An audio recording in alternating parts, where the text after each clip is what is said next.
بسم اللہ الرحمن الرحیم۔ نیزل کنجسشن یا ناک کا بند رہنا، علامات، وجوہات اور بے حد آسان علاج۔ السلام علیکم ناظرین۔ نیزل کنجسشن یا پھر ناک کا بند رہنا یا بہت زیادہ چھینکیں آنا ایک ایسا پرابلم ہے جو مریض کو بہت زیادہ پریشان کر دیتا ہے۔ اس لیے بہت زیادہ ایسے سائلین ہیں جو اس پرابلم کو فیس کر رہے ہیں اور ہمارے روحانی ماہرین سے اس بیماری کے روحانی علاج کے بارے میں بہت زیادہ پوچھتے ہیں۔ اس لیے آج کی ویڈیو میں ہم نیزل کنجسشن کے بارے میں آپ کو اویئرنیس دیں گے اور اس مرض سے نجات کا آسان روحانی علاج بھی بتائیں گے۔ ناظرین، ویسے تو ناک بند ہونے کی بہت سی وجوہات ہو سکتی ہیں، لیکن ان میں سب سے کامن وجہ ہے الرجی یعنی نزلہ زکام یا چھینکیں آنا۔ دوسری وجہ ہے ڈیویٹڈ نیزل سیپٹم یا DNS، جس میں دونوں نتنوں کے درمیان والا نیزل سیپٹم یا ناک کا پردہ یا ناک کی ہڈی جو کہ عام طور پر بالکل سٹریٹ ہونی چاہیے۔ DNS میں ناک کی درمیانی ہڈی اپنی اصل جگہ سے ہٹ جاتی ہے، یعنی تھوڑی سی ٹیڑھی ہو جاتی ہے، جس وجہ سے ناک کی ایک سائڈ سے ہوا کا راستہ دوسرے کی نسبت چھوٹا ہو جاتا ہے۔ کبھی کبھار ناک بند ہونے کی اور بھی کئی وجوہات ہوتی ہیں، جیسا کہ ناک کے اندر گوشت کا بڑھ جانا، جس کے لیے سرجری ضروری ہو جاتی ہے۔ بعض اوقات ناک کے اندر کوئی گروتھ بن جاتی ہے جو کہ نیزل کنجسشن کا باعث بنتی ہے۔ ناک کی بلاکیج کی وجہ خدا نخواستہ ناک کا ٹیومر بھی ہو سکتا ہے، اس لیے ناک بند ہونے کی وجہ بعض اوقات سنگین بھی ہو سکتی ہے۔ لہٰذا ایسی صورت میں اس پرابلم کو بالکل بھی اگنور نہ کریں، بلکہ کسی بھی اچھے ڈاکٹر یا پھر ENT اسپیشلسٹ یعنی ناک، کان اور گلے کے ماہر ڈاکٹر کو ضرور چیک کروا لیں، تاکہ وہ اس بات کا اندازہ لگا سکے کہ کہیں کوئی سیریس مسئلہ تو نہیں ہے۔ ناظرین، اب ہم ان افراد کے لیے بہترین روحانی علاج بتانے جا رہے ہیں جو کہ کافی عرصے سے نیزل کنجسشن کی وجہ سے پریشان ہیں اور ان پر کسی بھی طرح کی میڈیسن اثر نہیں کر رہی۔ روحانی علاج کے طور پر ایسے افراد کو سورہ شورا کا تعویذ دیا جاتا ہے۔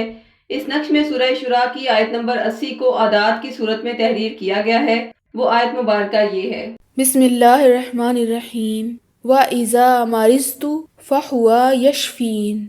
ترجمہ: اور جب میں بیمار ہوتی ہوں تو وہی مجھے شفا دیتا ہے۔ ناظرین، سورہ شورا میں تحریر شفا کی اس آیت مبارکہ کے بے حد حیرت انگیز روحانی اثرات اور کمالات دیکھنے میں آئے ہیں۔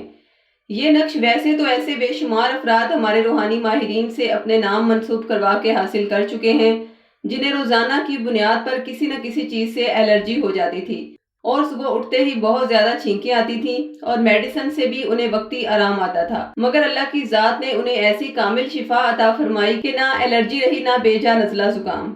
اسی طرح ایک سائل جو کہ 17 سال سے اس الرجی کی میڈیسن لے رہا تھا اور انجیکشن بھی لگوا رہا تھا، اور اس کا کہنا تھا کہ اگر میں یہ انجیکشن نہ لگواؤں یا میڈیسن نہ لوں تو 12 مہینے مجھے نزلہ اور زکام رہتا ہے اور اس کے ساتھ چھینکیں بھی آتی رہتی ہیں۔ اس نے سورہ شورا کا نقش اس الرجی سے مکمل نجات کی نیت سے حاصل کیا اور اللہ کی ذات نے اسے حیران کن حد تک شفا عطا فرمائی۔ اس پر اللہ کا اتنا کرم ہوا کہ اس کے بعد اسے میڈیسن اور انجیکشن کی کبھی ضرورت نہیں پڑی۔ کسی سائل کا پرابلم یہ تھا کہ آپریشن کروانے کے بعد دوبارہ پھر ناک کا گوشت بڑھ گیا ہے۔ کسی نے کہا میرا ناک ایک سائڈ سے بند رہتا ہے، جس سائڈ پر کروٹ لے کر سوتی ہوں ناک کی وہی سائڈ بند ہو جاتی ہے اور ہر وقت گلا بھی خراب رہتا ہے۔ کسی نے کہا کبھی میرا ناک بند ہو جاتا ہے، کبھی کھل جاتا ہے اور سر میں بہت درد رہتا ہے اور ناک میں خراش رہتی ہے۔ ناظرین، ان سب سائلین پر اللہ نے بہت کرم نوازی فرمائی اور انہیں اتنی کامل شفا عطا فرمائی کہ جس سائل نے اپنی جس بھی بیماری کے لیے نقش لیا، اللہ کی ذات نے انہیں اس بیماری سے نجات عطا فرمائی۔ ناظرین، اس کے علاوہ بھی ایسے بے شمار سائلین ہیں جنہیں ناک، کان اور گلے کی مختلف بیماریاں تھیں، مگر سورہ شورا کی بدولت ان سب کو اپنی تمام پیچیدہ بیماریوں سے مکمل شفا عطا ہوئی۔ ناظرین، یہ نقش آپ بطور 1400 روپے ہدیہ یا پھر عہد کے ذریعے فی سبیل اللہ حاصل کر سکتے ہیں۔ نقش منگوانے کے لیے اسی ویڈیو کے ڈسکرپشن میں دیے گئے فون نمبرز پر رابطہ قائم کریں۔ شکریہ۔ اللہ حافظ۔